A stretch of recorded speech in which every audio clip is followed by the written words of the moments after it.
Nous sommes associés aux Journées du patrimoine dans le cadre de la découverte du savoir-faire des maîtres verriers à Ribas.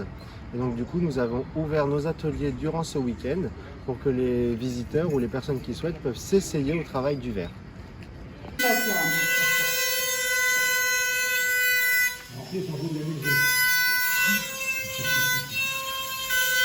Les roses qui sont faites par les souffleurs de verre, pareil dans les ateliers. Et donc là, on a la rose qui vient d'être faite. Et là, ensuite, on a la rose qu'on aura colorée, donc avec du verre, enfin avec de la peinture à vitrail. Donc là, toutes nos roses qu'on a ici. Donc là, il ne manque plus qu'à mettre la peinture rouge pour pouvoir avoir le produit fini. Et par la suite, cette rose, on vient la mettre sur une flûte à champagne. Donc nous, pour Disneyland Paris, ce sera sur une flûte de La Belle et la Bête. Je vous laisse passer les mains dans la machine. Vous récupérez la plaque. Et là, du coup, il va falloir maintenir orienté face au sable qui va sortir. Donc, il va sortir dans cet angle-là.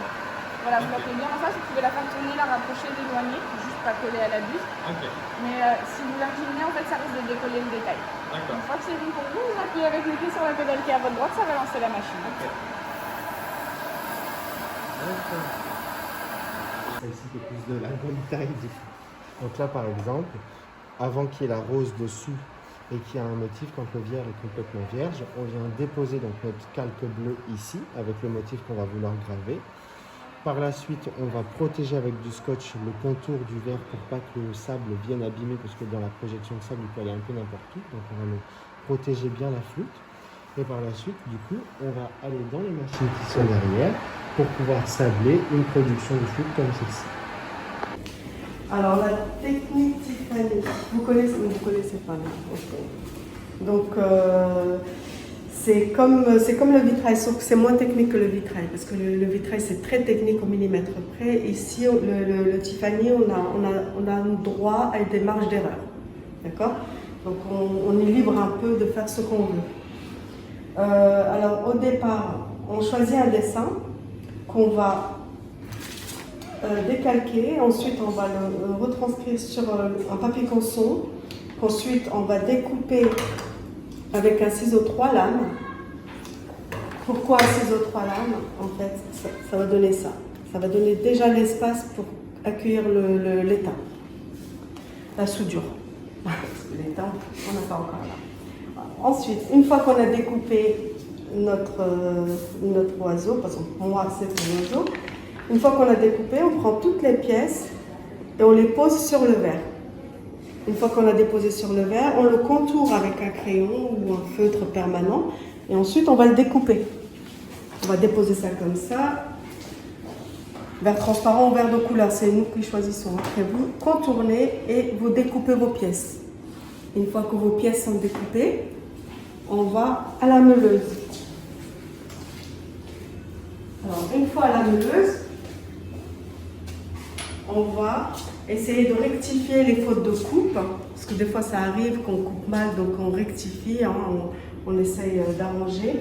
Et ensuite, ça permet aussi de lisser le verre, d'enlever toutes les coupures pour que ça évite de se couper, et en même temps pour permettre au ruban en cuivre, comme ceci, un ruban autocollant, d'adhérer parfaitement au verre. Une fois qu'on a mis le ruban en cuivre, on le rabat avec cette pièce-là qu'on appelle justement le rabat. Et on fait comme ceci pour bien coller le ruban au verre. Ensuite, on le rabat sur les deux côtés. On le pose. On a toutes nos pièces. On les pose. On les rassemble. Moi, je fais ça comme ça, mais bon, c'est pas. Hein. On les rassemble. On met du décapant, d'accord, qui va permettre l'adhésion de l'étain.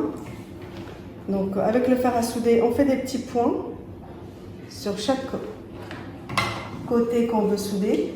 Une fois que notre pièce est soudée, comme ceci par exemple, une fois qu'elle est soudée, là, on peut commencer à couler l'étain. D'accord? Et après, une fois qu'on a coulé l'étain, là, on peut remettre du décapant sur toute la pièce. Et là, on va commencer à souder toute la pièce. Donc, ça va donner ça au final. Ok? Ça va donner cette couleur-là. Ensuite, on a une patine patine de couleur noire ou de couleur cuivrée qu'on va passer dessus pour avoir cette couleur noire. Ou couleur cuivrée, un peu vieillie. Sinon, vous pouvez le laisser aussi argenté. D'accord ?